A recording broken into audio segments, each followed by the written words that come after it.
Welcome to Next Scene's Great Adventure, covering Pee-wee's Big Adventure about 10 minutes at a time.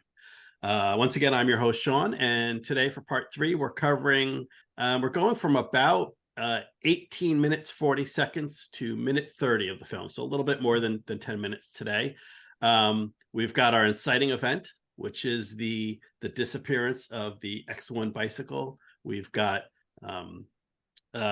Pee-wee making a police report and visiting the Buxtons. Later, we see Francis with his accomplice in crime, and we end with Pee-wee briefing his friends and neighbors in his basement. But before we get into all of that, I want to let you know today we have 2 very special guests with us from the Princess Bride Minute and UHF 62nd. It's Jonathan, and from her many podcast guest appearances, it's Tabitha Carlisle. Welcome. Hi. Thanks for having us. Oh, thank you so much for joining us. Those are our names. Don't wear it out. I will certainly try not to. Okay. So let's just dive into it, because this is a really action-packed section. So let's get right in. We open with kind of PW leaving Chuck's Bike-O-Rama. We get close up on white loafers with tassels flying as Pee-wee hurriedly approaches the location, the last known location of the X1. And then we see bits of bike chain. The X1 has been stolen.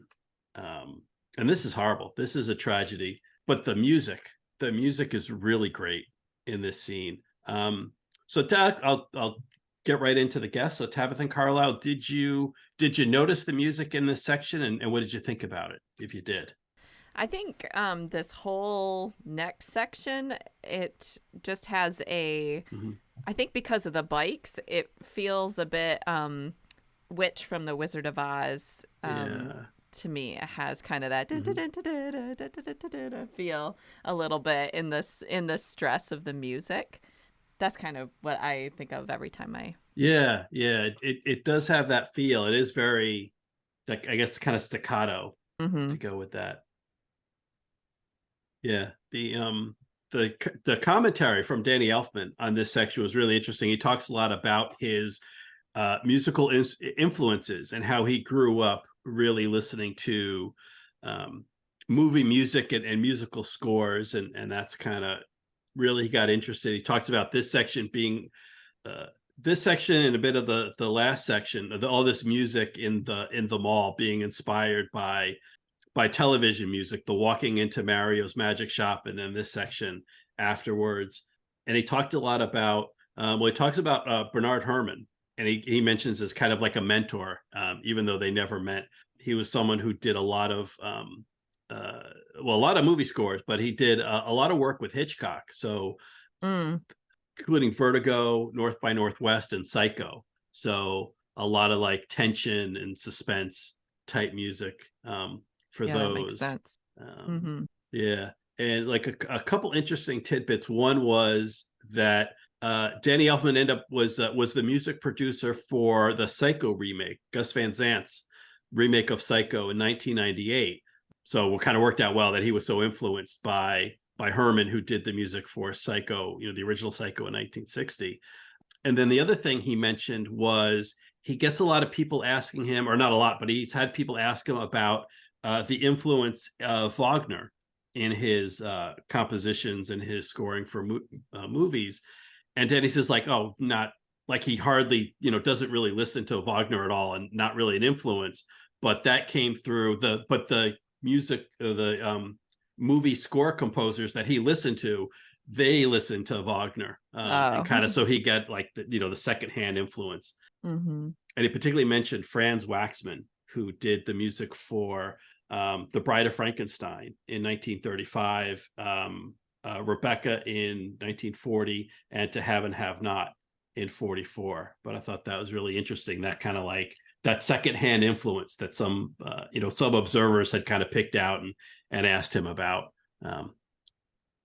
So interesting stuff. Yeah.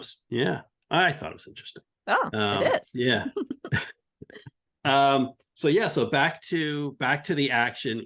Pee-wee's freaking out. This clown that was previously the guardian of the X1 is now teasing him. He rushes back to the back to Chuck's Bike-O-Rama, calls out for Dottie, blows the horn and collapses. And then cut to emergency personnel. We see there's a fire truck and police cars and ambulance outside, and then we see Pee-wee inside on a stretcher, and there's a policeman talking to our Chuck of Chuck's Bike-O-Rama. But I thought this is weird. I don't know if you noticed this, if this stood out to you. He says, "They call me Chuck." He doesn't say his name is Chuck. He's like, they call me Chuck. What do you think Chuck's name is?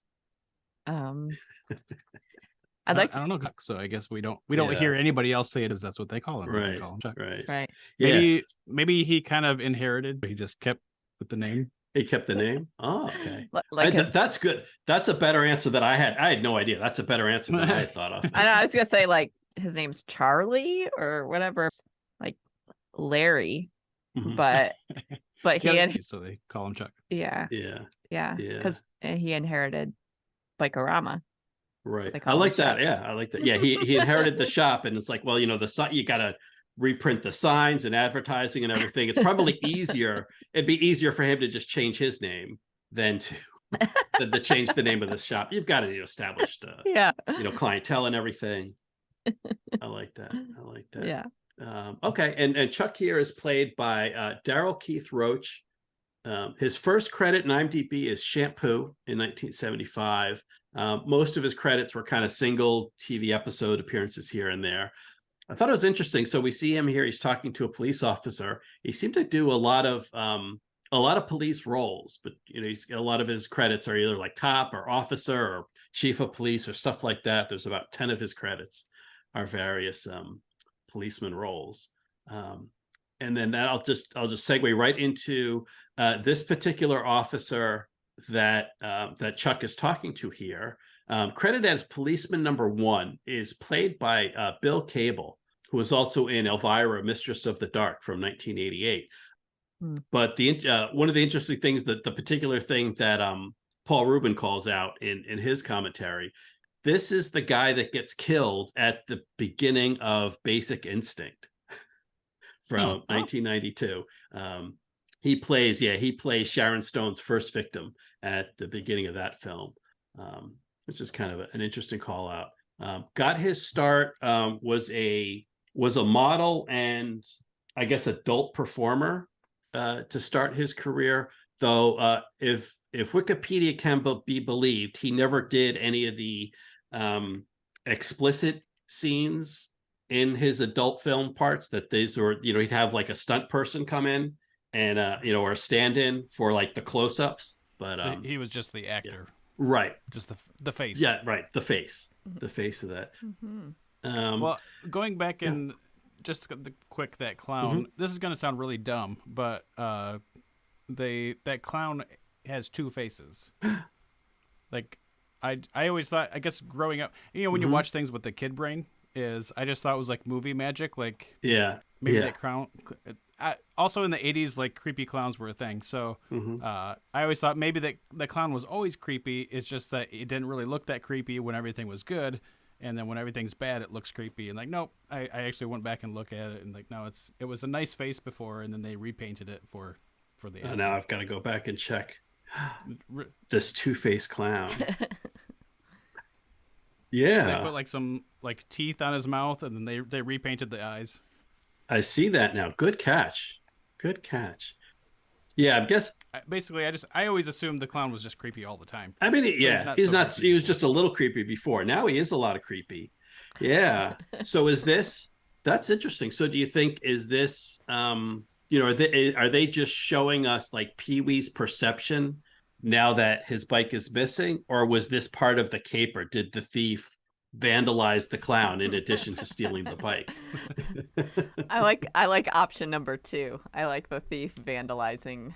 Yeah, I mean we do get to see him in this chunk, so I think it's safe to say he seems like the kind of character who might do some light vandalization. Yeah. In addition to what he's paid to do. Yeah.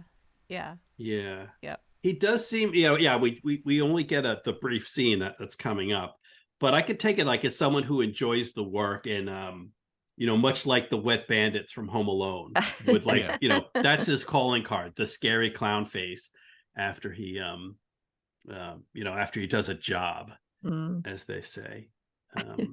Yeah. And speaking of Home Alone, I'll take that segue. So I'll mention another credit. So policeman number 2, the gentleman who is leaning over Pee-wee as he's in on the stretcher, the one who says, like, you know, a missing bike isn't really high priority. This policeman number 2 is played by Peter Looney, who's got a bunch of credits. You can go to IMDb and look it up yourself. But the one thing I want to call out is he is in Pups Alone from 2021, which is a Home Alone remake with dogs. Where it's a dog who is left home alone and has to protect the house. I did not know this existed. From other dogs or from humans? It is from humans. Oh, okay. Yeah. I have not seen Pups Alone yet. It is on my list. I think this might be like this Christmas, maybe the year I watch Pups Alone. But yeah, no, you can't have bad, you know, dogs be bad. You can't have the dogs be bad guys. So it's the dogs are home alone, and then it's people who are the thieves that are trying to break in. Funny. But, yeah, sounds like a good one to look up this season. Yeah, so that may be next year's holiday special, is when we cover Pups Alone. That's funny. Yeah, so as I said, like, so the police are not they're not taking this as seriously as Pee-wee might like. They kind of just say, hey, you know, if it doesn't turn up, you can give a report. Otherwise, you're kind of on your own. And then next we see a wistful Pee-wee wandering through this outdoor mall, and suddenly everyone is on wheels. There are just bikes everywhere taunting him. You know, grown-ups on bikes. You got people in 3-piece suits on bikes. You got little kids on tricycles. At one point, there's like the big wheel, the penny farthing bike. We've got a mime on a unicycle who seems particularly antagonistic. He, like, you know, gets right up in Pee-wee's face. I didn't think that was necessary. But, I was gonna say, like, shout out to mime. I think that's what you do. I don't know. Oh, that's true. There used to be this mime podcast that I really liked listening to. Yeah. No, I can't do more than 5 minutes. it was fun. It was fun. Yeah.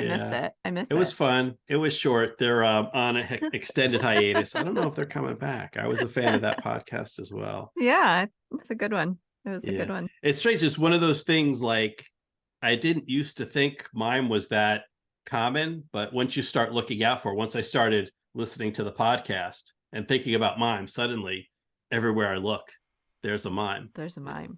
Yeah. I know, looking at all those bikes going by, like, I was just kind of trying to identify, well, one, you know, the mime. So I did do some miming at one point, which, you know, and then my grandparents used to have a unicycle, and they had like these, you know, sticks you could hold on to and try to unicycle. So I remember trying to do that, and I was never successful.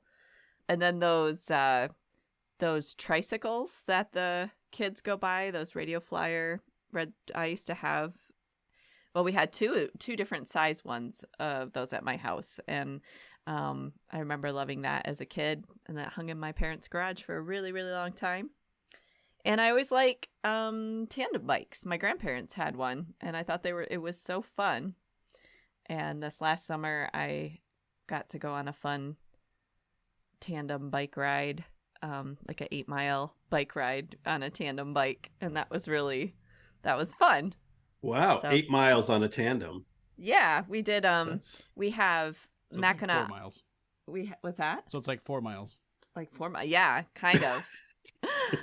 We have Assuming the other person is carrying their weight and pedaling as well. I know. I had my niece my niece was on the bike with me.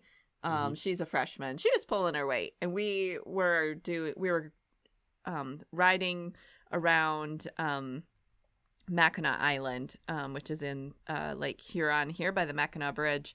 And only bikes are allowed on the island, no cars or anything. And so it's 8 miles to go around the perimeter. And it was a beautiful day. And we had 3 different tandem bikes going, and it was fun. Wow, that sounds like fun. And, yeah, it was a lot of fun. Okay. And these were sort of the ordinary 2-person tandems, right? Yeah, it was an ordinary 2-person tandem, not like this fun one that goes by that has, I don't know how like many 5 people. It's a 5 people, yeah. Crazy. And I was that's crazy. Yeah, I wonder if this was like a custom job, or like, is that an off-the-shelf thing, or yeah, I don't know if they had to custom make that for them. This is actually in the script. It actually does say, in describing this scene, says a family wearing matching outfits on a bicycle built for 5 pedals by, and it also mentions the mime riding the unicycle. But yeah, so I wasn't sure if that was like, if they just happened to be like, there was a family of 5, riding past the mall on the day they filmed this, and they pulled them out. But no, so this was in the script. So it's in the plan. Yeah, they don't mention it. The commentary track, no one says anything about where that bike came from. So I wonder if that's like that would seem like a special order. Yeah. Probably not a large market for something they keep, or something for fun things. Yeah, I was also noticing the Woolworths, and I remember my grandma talking about Woolworths a lot. And Woolworths, am I saying it right? yeah. Woolworths. It's hard. Woolworths. And so just quickly looked it up, and it said that Woolworths was the original five and dime store. Yeah. So. Are they still around? I don't think there's any more Woolworths. I don't think so. They have some in other countries, like in Australia and stuff. It's named after the original Woolworths, but it's not connected in any way. All right.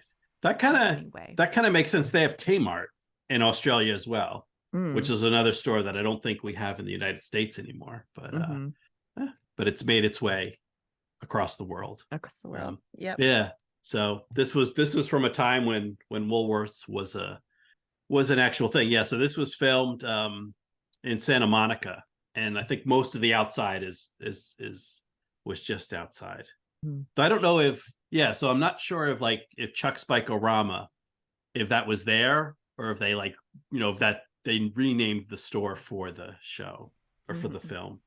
Yeah, I imagine that one was custom, but that would be funny if that was just the name of it, and that's why they say they call me Chuck. It's just they just didn't change the sign. He's like, yeah, I'm Chuck.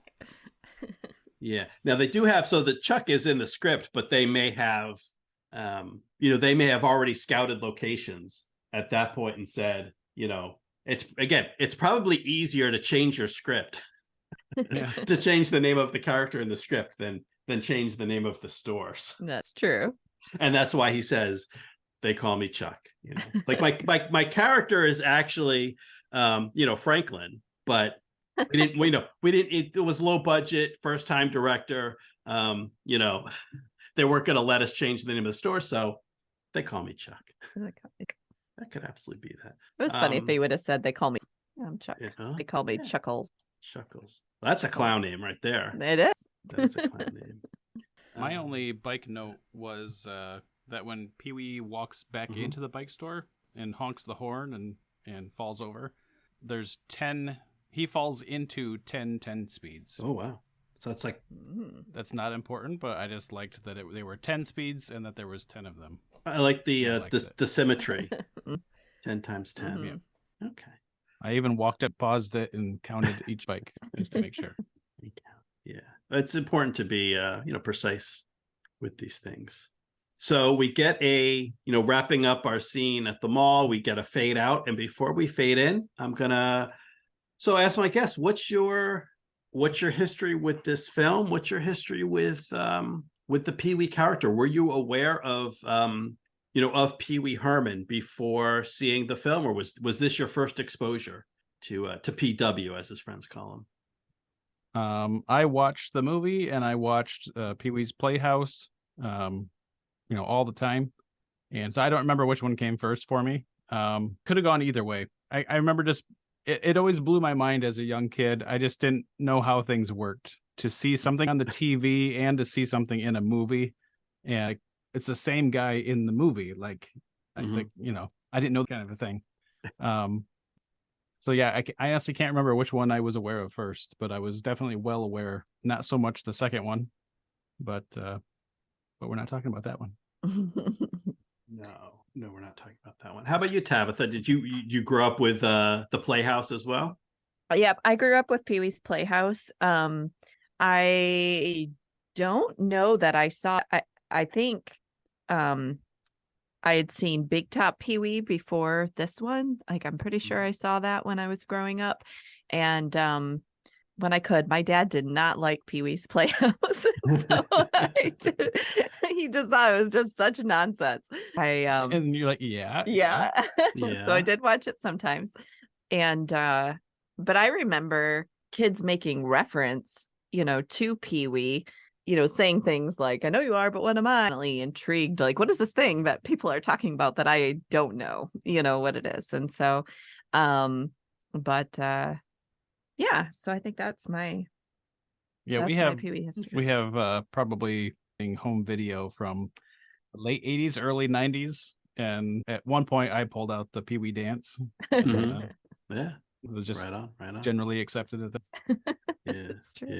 Yeah. Now I think at least that the Pee-wee character kind of really changes between what we see in this film versus Big Top. Tabitha, you said you saw Big Top Pee-wee first before seeing this. Did it kind of throw you off? Did you feel like there's a difference in the character between the two films? Oh goodness, it's been so long since I've seen Big Top. I guess I noticed some differences, but I guess sometimes he's all over the place anyway, so I didn't really think as much about it. About it. Yeah. All right. Fair enough. Yeah. I do really like Pee-wee's Big Holiday, the newer one though, and we've seen that several times, and I really enjoy that. I really enjoyed that movie. It was fun. Yeah, I agree, and that seems to be the consensus so far, that there's like a dip in the middle, that like this is the best, and then the Pee-wee's Big Holiday is good, and then although I think we had at least one guest so far that really liked Big Top, but I think there's like a dip and then it gets better. So let's, getting back to the film, we've got a quick little scene of Pee-wee. So he follows that that officer's advice to go on to the station, and he's making a police report, and kind of this opens with Sergeant Hunter asking Pee-wee, so what makes you think the Soviets were involved, or what led you to believe the Soviets were involved? This might be the first time I caught that. I thought that was pretty funny. Yeah, so obviously Pee-wee has been talking this up into an international conspiracy, because obviously this bike would be coveted by the great powers around the world, and they'd be sending spies and all sorts of James Bond stuff, so it kind of makes sense. Funny. But yeah, that kind of we breeze through that very quickly, because obviously he has no proof and cannot support those accusations. I like how she just it's kind of like, I'm going to stop you right there. Yeah. Like, what makes you think, you know what? It's not.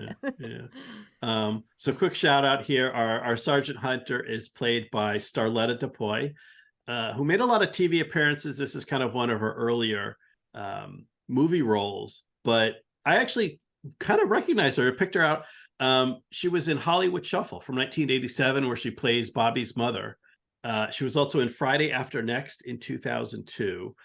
Did some stage stuff. Unfortunately, there's no, at least I can't find an internet Broadway database. Like there's an internet movie database. So it's kind of harder when people move back and forth between the film world and stage. It's kind of harder to find everything they've done. But I do particularly know she got a Tony nomination for The Mighty Gents in 1978.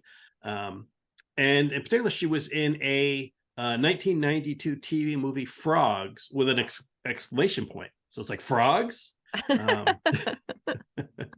So shout out to our friends at I Do Declare, which is the podcast that covers movies that have exclamation points in their titles. I'm not sure if they do TV movies. Maybe that's like a hiatus episode or a Patreon special. They can cover frogs from 1992. So wanted to get that in there. So this is really quick. And she actually, she's useful. She's like, retrace your steps. Can you think of anyone, any suspects? Who do you think, other than the Soviets, who do you think, might have wanted your bike? And Peavy thinks, everyone would want my bike. Why, just this morning, Francis offered, and then the light bulb goes on, of course. Francis. I love how he says Francis, and it's just like so much anger and just I love this whole next section from when he says Francis, and then as he's walking up the walk to Francis's house, and just his it's just like such a child. It's so funny. He's so earnest about everything. It's really a lot of fun. Now, movies like this are not made for this, but like Sergeant Hunter, she seemed this movie's like full of crazy people. She seemed pretty grounded, and like you said, Sean, that she's helpful. She actually moves him into the next step.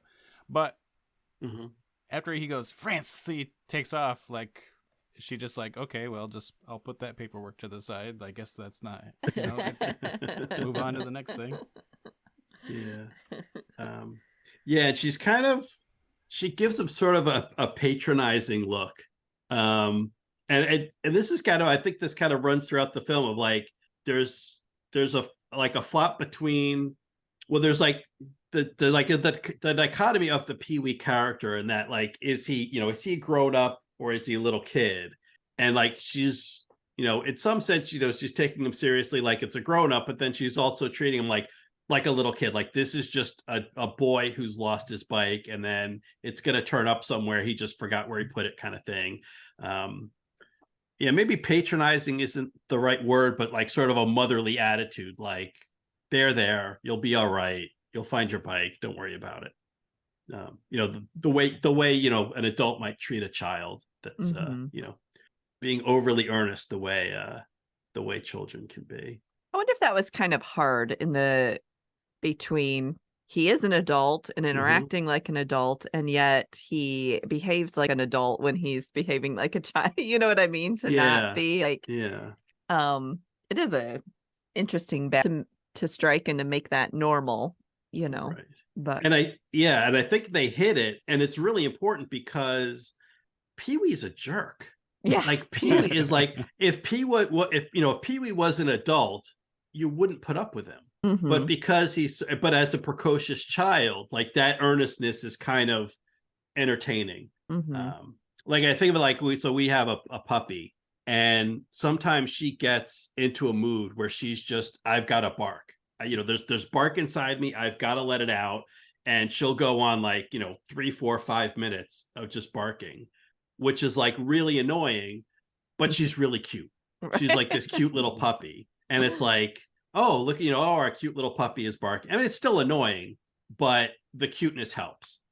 Whereas if she was not cute and she did all that barking, we wouldn't put up with it. We only put up with it because she's this cute little puppy.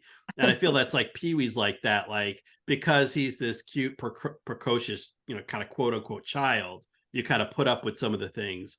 I mean, we'll see this at the end, kind of the end of this section, when he's doing like the debriefing and pulling out all the different evidence and items in his basement later on. It's like, so all these people, like, in their spare time, just agree to show up to help him find his bike, and he's like torturing them. Like, he's being really obnoxious with all these things that like that may or may not have anything to do with the case. Like, he's even saying like, what does this have to do with it? I don't know. Like, it'd be one thing if it's like, if he had 200 or 217 pieces of evidence that all tied in, like, that'd be one thing. Like, but that's still a lot. But he's saying, I've got 217 pieces of evidence, and I don't even know if this has anything to do with the bike being stolen. Where it's like, yeah, for an adult, like, you wouldn't, or it'd be a lot harder to put up with that from an adult. But if it's, oh, he's a cute kid kind of thing. So I think it's important to kind of, that childish, boyish side of the character is really important for us, for the people in the film, and for us as an audience, for us to be able to put up with him. I think it does help. I was actually thinking about that. We watched the whole movie recently, and it always helps at the start when he's greeting his neighbors and stuff. When he gets outside of his house, like everybody he greets likes him, so he must not always be a jerk. Yeah. Because his neighbors don't hate him, so that's something. You'd think somebody whose house is as, say, busy as his house and his yard and everything. Yeah. Neighbors could be a little on his bad side or something like that. But I mean, everybody seems to like him. I'm assuming he's not in a homeowners association. There's no HOA. Yeah. And he does seem like, so certainly the people that know him, the folks at Chuck's Bike-O-Rama and Mario at the Magic Shop all seem to like him. And he does seem to make friends along the way, whether it's Simone or even the Satan's helpers. Once people get to know him, they really, they like him. And I like him too. I think we like him. Okay. So with the realization that, Francis was just asking about the bike this morning, we head on over to the Buxton residence, where Pee-wee's knocking on the door, and the door is answered by their butler. This is a real interesting character, and I don't mean the butler. I mean the Professor Toru Tanaka, who plays the butler. Professor Tanaka was born Charles Kalani Jr. Professor Tanaka is his professional wrestling name. Was a longtime professional wrestler, longtime tag team partner with Mr. Fuji. And then in the early and mid 80s, kind of due to injury, and it was very physically taxing occupation, professional wrestler. So then he made the move into acting, and seen in such films as Volunteers, also in 1985, The Running Man in 87, and The Last Action Hero in 93. So you may recognize the professor there. But it's funny. It's I make a point of it because Tim Burton in his commentary points out that he insisted on being referred to as Professor Tanaka, and I believe he's even in the credits, he's credited as Professor. Interesting. Yeah, Professor Toru Tanaka. I assume that's I assume he's not an actual professor. That's just an honorific title. Yeah, sure. I'm assuming that's an honorific title as professor. But yeah, so Butler here played by Professor Toru Tanaka. And so Pee-wee does the gag where he puts a spring-loaded or spring-actuated fist on the door to knock, forcing the butler to open the door, and then he can sneak around and got on upstairs, where he barges in on Francis. The butler says Francis is busy; he's having his bath, so he's in the bath. But this is more an indoor pool, definitely, than a bath. And the way it's described in the script as what it says, the direction is Francis sits in the middle of an Olympic-sized sunken bathtub. And have you ever heard of an Olympic-sized bathtub? Ever. Yeah. This was news to me. I've heard of Olympic-sized pools. Yeah. I've never heard of an Olympic-sized. I'm not sure which Olympic sport they perform in the bathtub, but yeah. This certainly blurs the line between bathtub and pool. And so Francis is doing sort of a Godzilla impersonation. He's the monster attacking the toy ships in his bathtub. And then when Pee-wee busts in, he screeches and then dives under the water like that's going to help. like Pee-wee hasn't just seen him and can't just see him through the water. And this is fun. So one of the things Tim Burton talks about in his commentary is all the different genres that they cover throughout the movie, that this was doing, being able, working on a lot of different movies and covering all the different genres. And one of the things he mentioned, so with the previous scene with the sergeant with Pee-wee giving his police report. He said that was like, and you know, that's an episode of Chips. And then, you know, the scene he talks about, you know, Francis playing Godzilla, and then when Pee-wee dives in, it's like Tarzan, and it's like Tarzan fighting an alligator, which is exactly what I thought of, you know, even before listening to the commentary, just watching the film, where they're kind of turning underwater. That's like when an alligator or crocodile does like that death roll when they get like some prey in their mouth. So I'm like, yeah, this is like, you know, like a Tarzan film. And then of course, following this, we're going to get like, you know, like a detective mystery where Pee-wee's getting all the suspects together in a room to go over the evidence. Yeah. Did you pick up on that, Al? Do you feel like watching this film like you're going through a lot of different genres of film? I felt it. I didn't really think it through, but I do. I like the bigness of it, although it's not.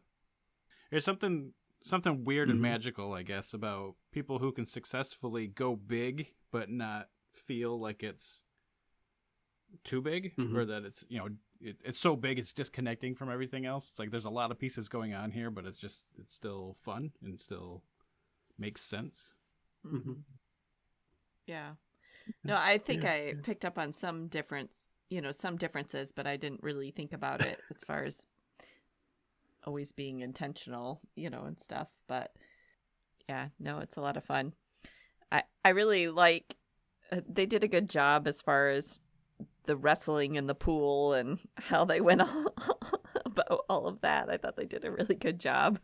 Yeah, this was funny, and they talk about in the commentary that this is sort of difficult to film. Like filming underwater is always a challenge, but just like the commitment of, you know, just Pee-wee's gonna run and dive into the pool after, you know, he locks the door and then turns around and dives in, and they're wrestling and they're just going all for it. And this is the kind of thing where like you can't do it halfway. You know, this kind of scene, you got to commit to it, and they do. And they even give us, you know, it's cliche, but you know, again, when they commit to it, they make it work. Where the door is locked, and Mr. Buxton, you know, Francis' father is going to say, he says we're going to bust through the door, but he means my butler is going to do it.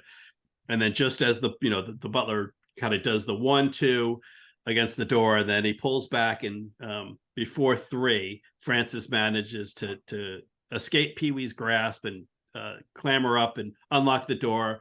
And so the door opens just as the butler is putting his shoulder into it, and he ends up going flying into the pool. Which again, we've seen that kind of trope, where, you know, someone's going to bust down a door and then it opens at the last moment and they go flying through. But it's always fun. I think it's done well here, and it's fun. Yeah, it is. Yeah, especially when they got something fun to crash into. Yeah. I like I lost his name. Francis. Yeah, Francis. I like his little like seal slide when he comes out of the pool. Right. Yeah, that's cute.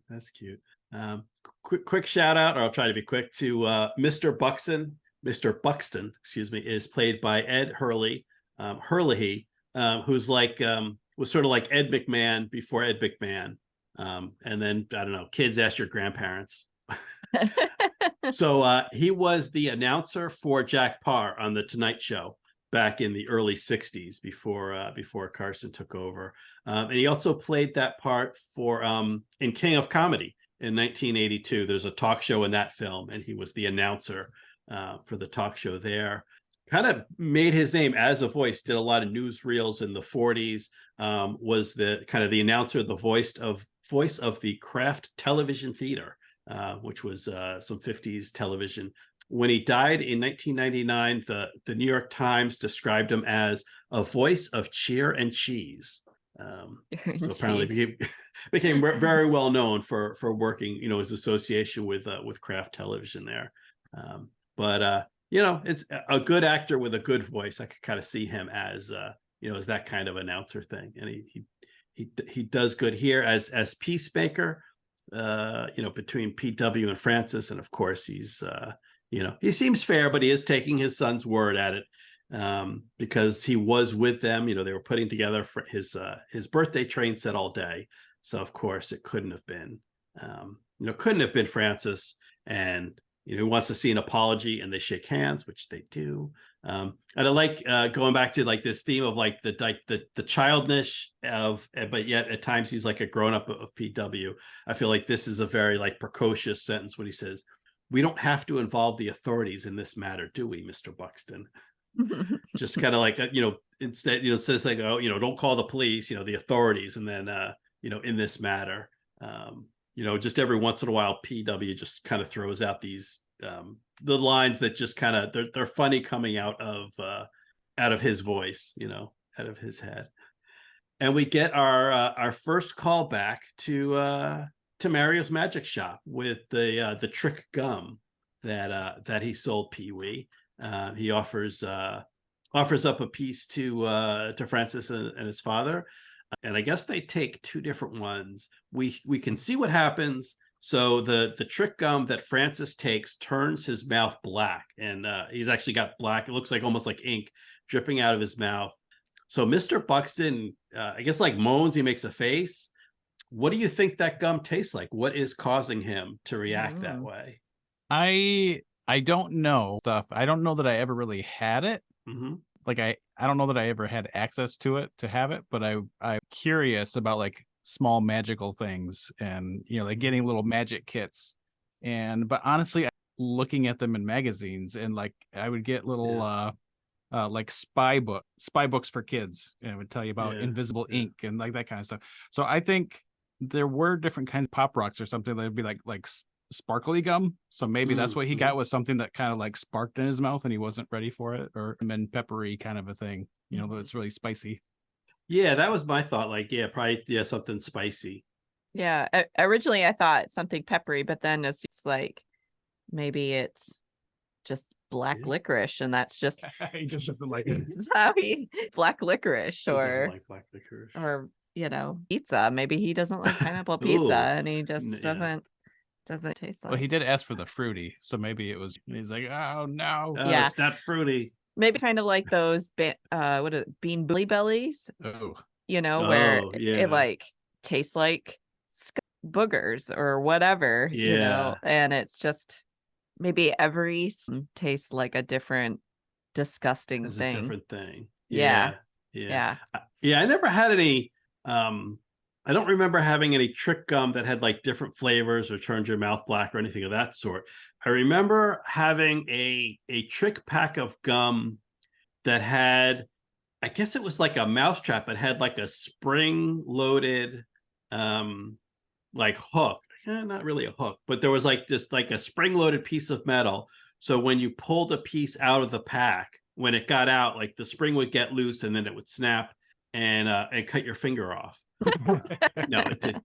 No, it didn't cut any fingers off, but it had like a spring-loaded thing that would then, when you pulled the piece out, it would flap and it would hit your finger or hit the person's finger.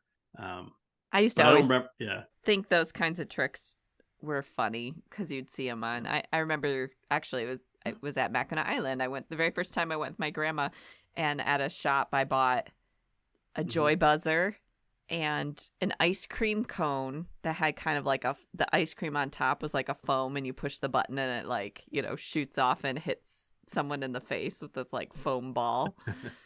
And those were like my first trick purchases. Your first tricks.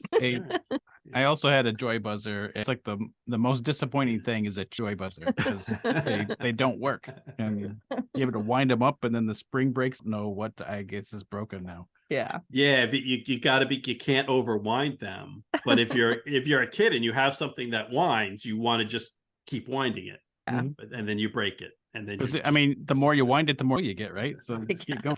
Exactly. It is a joy buzzer, and who wouldn't want more joy? I like that when they do bust in the room, like Pee-wee is just that window. Like, is he just gonna jump out?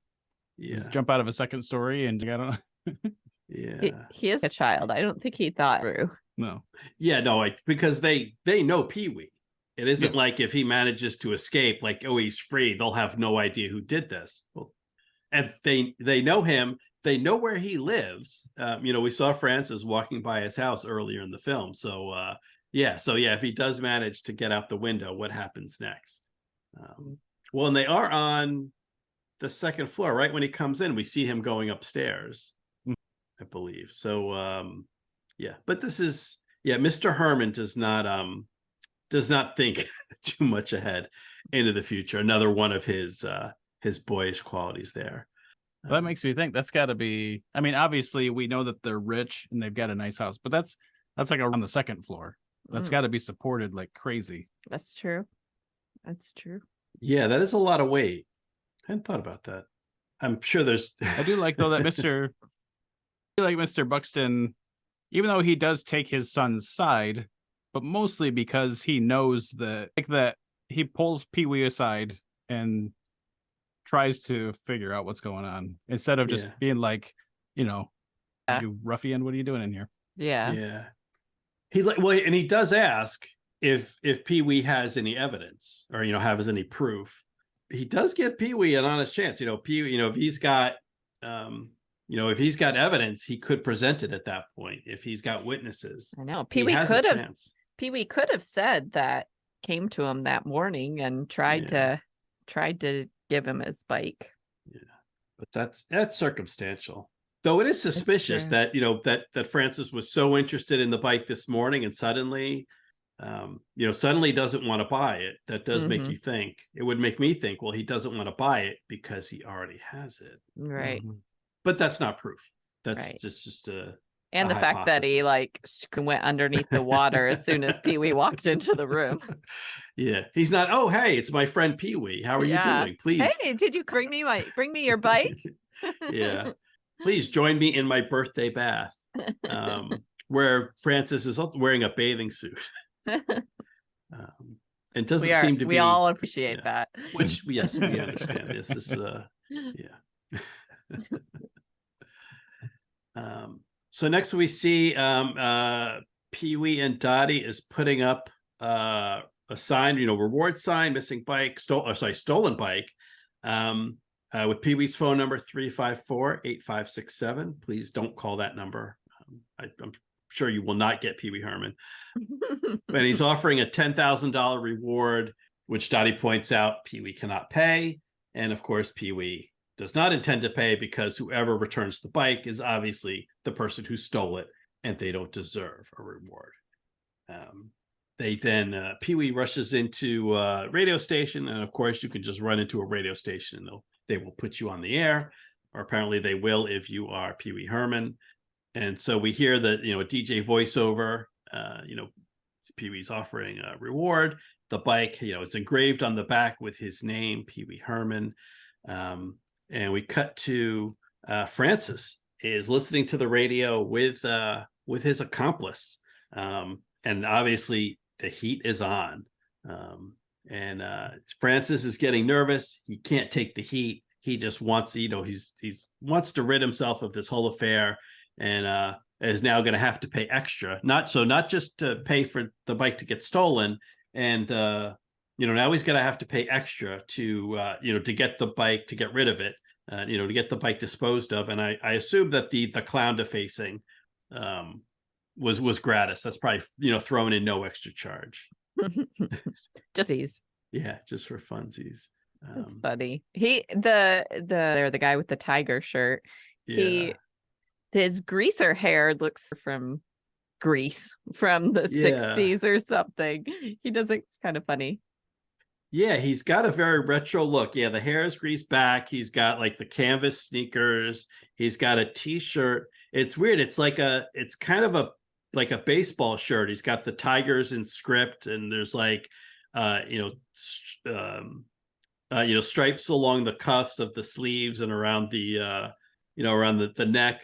But it's like it's not buttoned like a baseball jersey. It's like a t-shirt, but it's tucked into his jeans. Yeah, the whole thing is got a very 50s greaser vibe to it.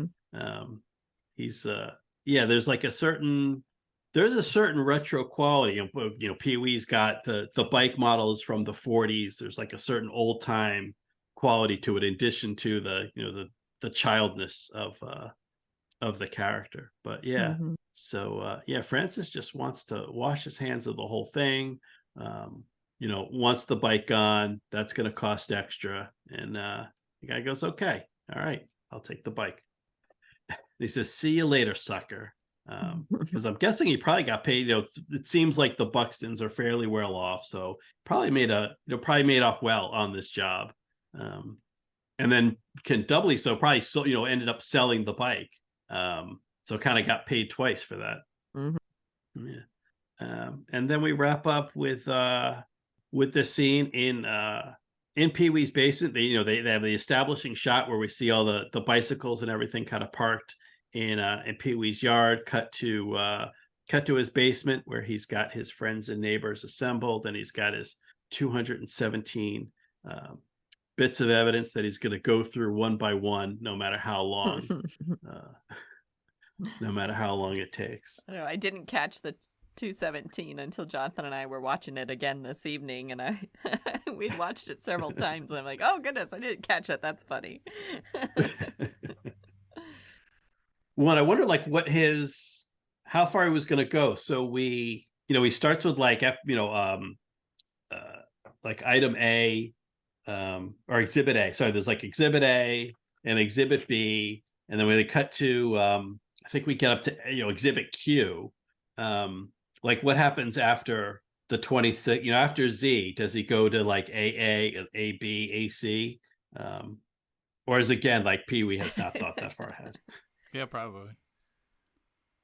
Yeah, no, that's It is funny that he specifies 217 and then goes immediately to letters. Like he knows how many there are, and he could just number them 1 through 217. And he starts with A. Yeah. He's probably really losing it. Certainly his audience is not. Anyways. Is losing it as well. Is losing their patient. Is not going to put up with all that. So we get another callback to Mario's Magic Shop, but this one was cut. So this is actually a callback to a deleted scene where we've got Amazing Larry is turning to Kibitz. He's saying something to Mario, and Pee-wee does not appreciate the interruption. Asks if anything you can share, Amazing Larry, and of course Amazing Larry is going to pipe down at that point. But and we see this is we get to see Amazing Larry with his new punk kind of mohawk hairdo that he was admiring in that deleted scene. And so, folks, if haven't listened to it, you can go back to our deleted scene episode that we recorded at the Indie Fringe Theater in Indianapolis, Indiana, where we covered that. So I guess it's not really a callback because it's a callback to something that was deleted, but it's there. And it's up to Chuck of Chuck's Bike-O-Rama to speak up and say like where is this going? We've been here for over 3 hours, and I'm not sure any of us can see what all of this is supposed to mean.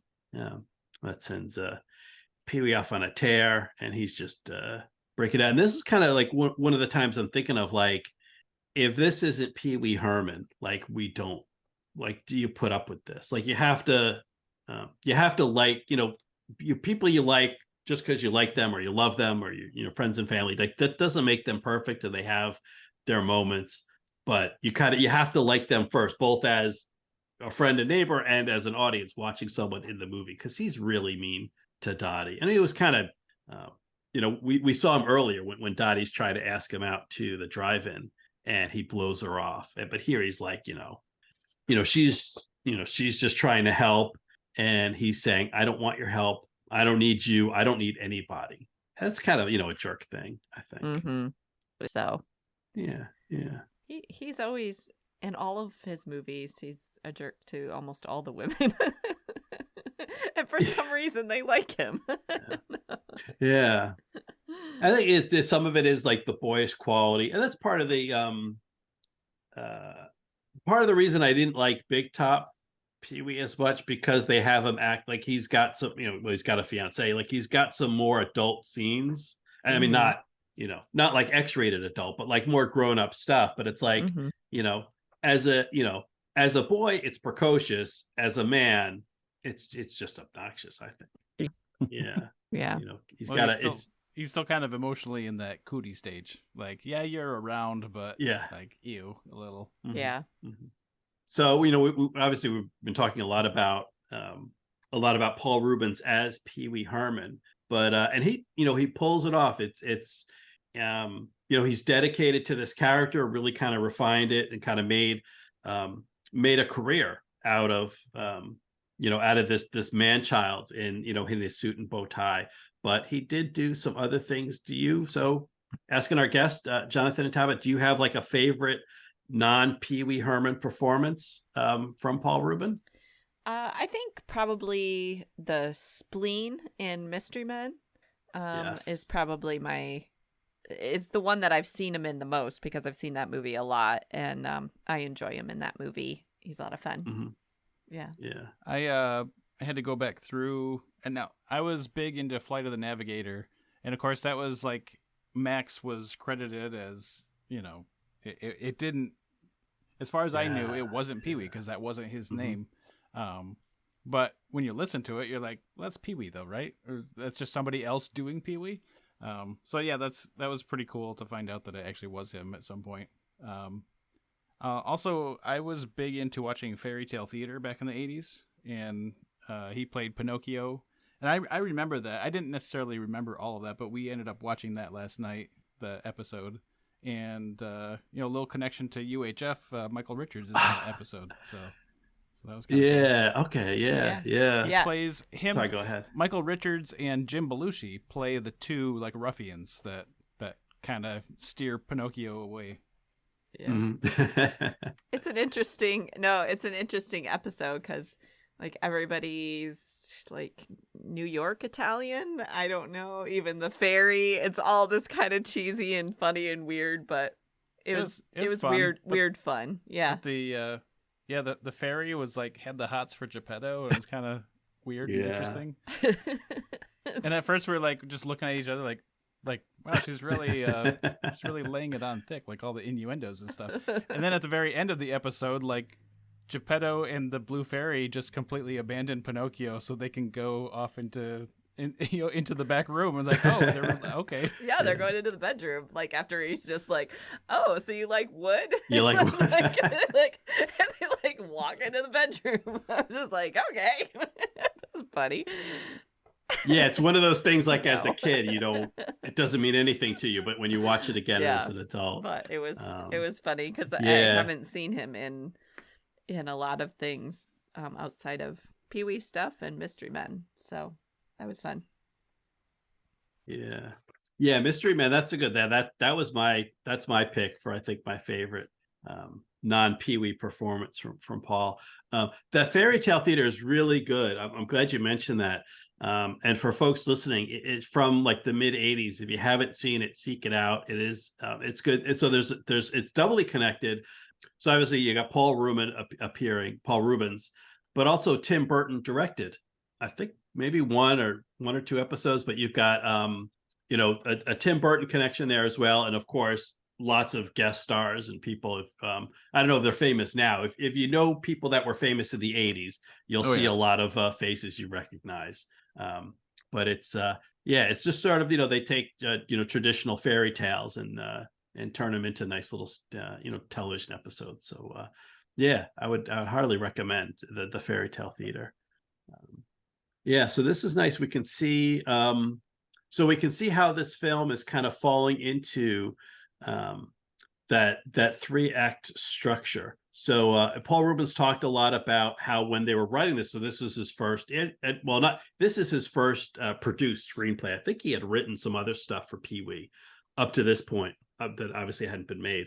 But so they really followed kind of the textbook of screenplay is a book called Screenplay, subtitled The Foundations of Screenwriting by Sid Field. It's a very popular book, millions sold, but it describes the 3-act structure where your first act is the setup, second act is the confrontation and complications, and then your third act is the resolution.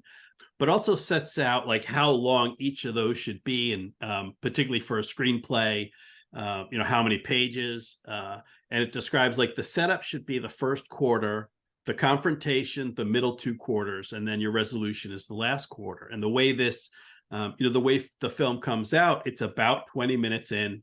out of 90. So it's about a quarter of the way in when the bike disappears. The middle section, about 50 minutes, a little bit more than half, but that confrontation, the hunt, is all about those middle 2 quarters. And then the last quarter is that resolution. It's about 20 minutes left when Pee-wee gets the bike back. And then there's like the chase through, the chase through the movie lot. Was, when the guards are chasing him and everything, like there's still some movie left. It isn't like, oh, he gets his bike credit roll. But so we get that resolution with about 20 minutes left in the film, with about a quarter left. So they really follow. They said, that they followed the textbook. They followed the screenplay book pretty closely, and we see that here about a quarter of the way in. We get the setup is done. We've got the complication. We've got the bike goes missing, and that's kind of set us up for the next couple quarters of the film. But we'll set us up for our next part in our next episode. But before we move on, I've got one final question for our guests, if they will indulge me. So this is not a traditional holiday movie. Usually, movies we've covered before have been specifically about the holiday, or have happened around the holiday, where that the holiday, whether it's Christmas or Thanksgiving or Hanukkah, the holiday figures in very prominently in the plot of the movie. But I felt like this was a good choice, one, to honor the great Paul Reubens, but also this could be a non-traditional tradition, that this is a movie that's good for the whole family, appeals to young and old. I think it's got great rewatch potential, that you could watch it every year and not get tired of it. So kind of a non-traditional tradition.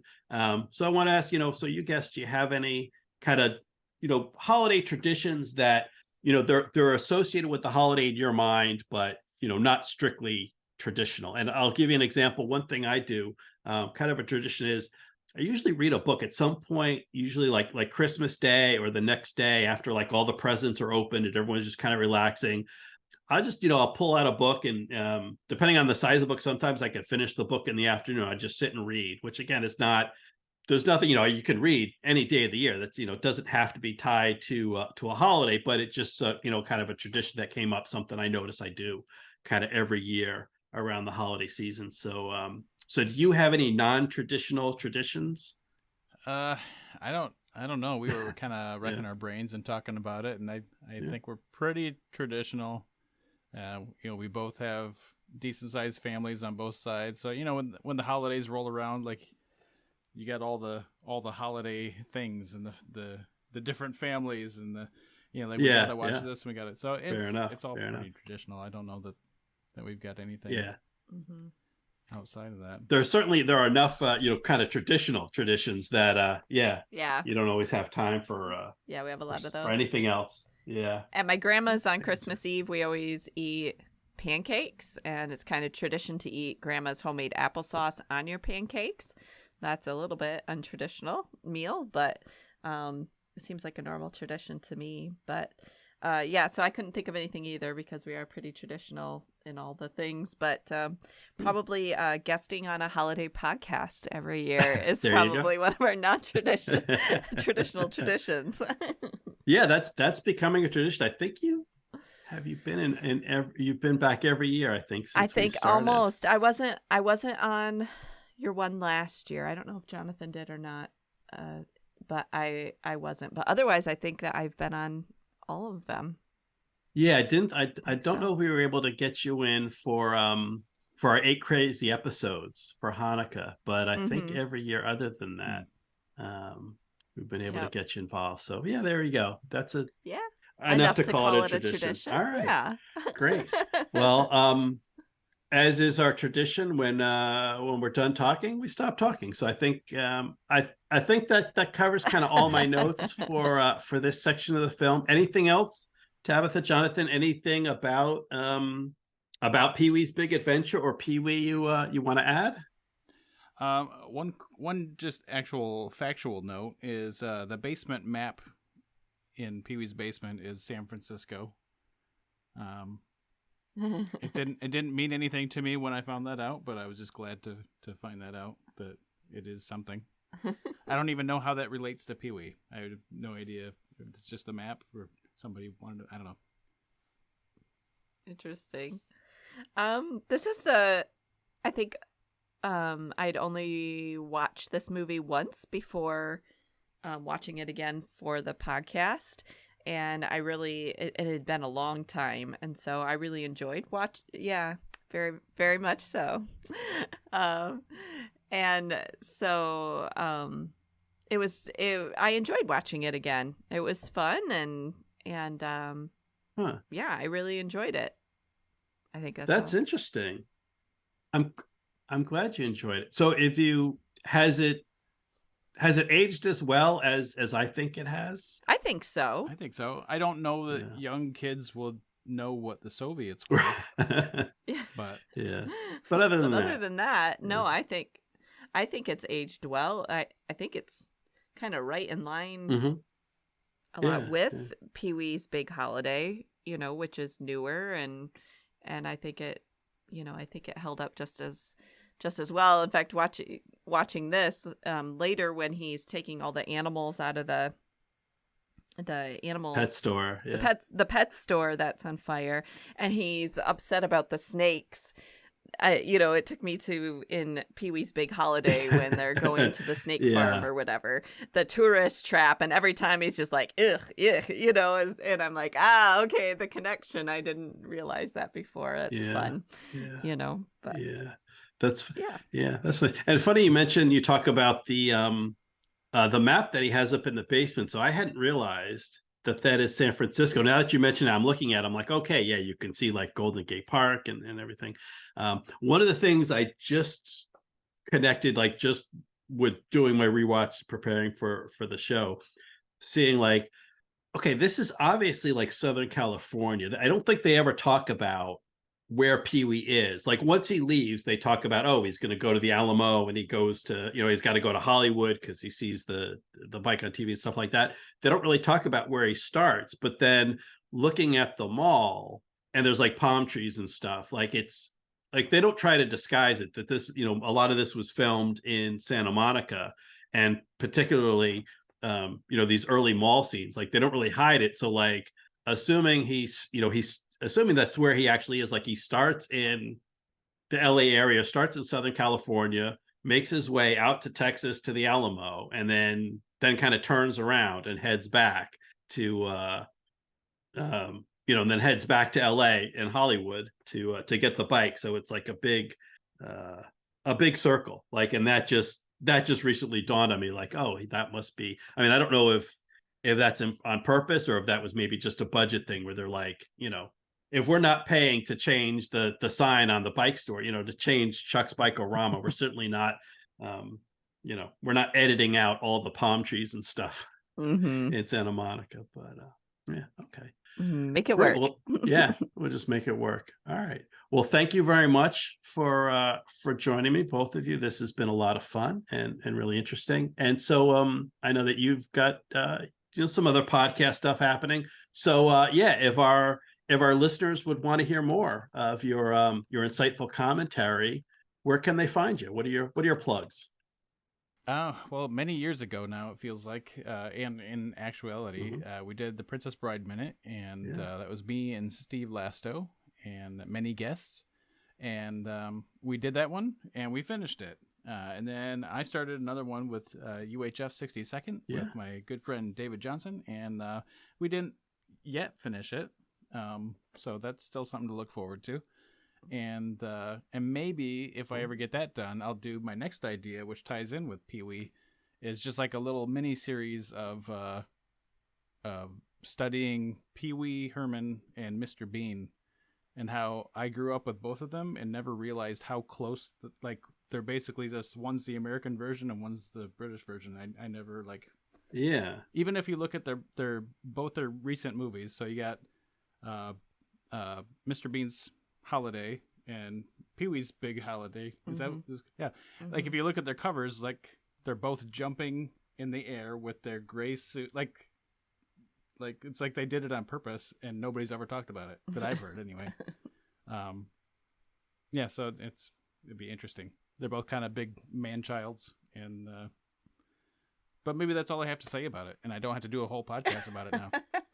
No, I think there's more to it. I think you're onto something there. And that's a very nice tease. I hadn't made that connection, but it's one of those things. As soon as you said it, I'm like, how have I not seen that before? I mean, the suits, the red tie. Wow. Yeah. So so hurry up and finish UHF 60 seconds so that we can get to Bean and Pee-wee. I like that a lot. All right. So listeners, check that out. Tabitha, anything I don't you want to add? I don't have anything. I haven't hosted. I just had fun guesting. So I'm out there on several Movies by Minutes podcasts, but it's been a while since I've guested. Like, this might be the first time in a year or so that I've guested on a podcast. So it's been, I don't have anything to plug. It's just been nice to do this again. Yeah. Well, welcome back. It's like riding a bike. You get right back to it. So certainly, yeah. So folks, if you haven't listened to our previous holiday specials, they're up on our website at nextscenepod.com. Click on, go to menu, click on holiday specials, and you'll get a list of all the things. And everyone except for last year, we had Tabitha and Jonathan, so you can hear more of them and hear more great holiday stuff. And then when you're done with that, you can come right on back to this. So we're at the website nextscenepod.com, or the social media at nextscenepod. We're on the Threads and the Mastodons and the Blue Skies and all that stuff. For the Jelly of the Month Club on the Facebook. That's our listeners group, and we are always here. And we will see you next time on The Next Scene.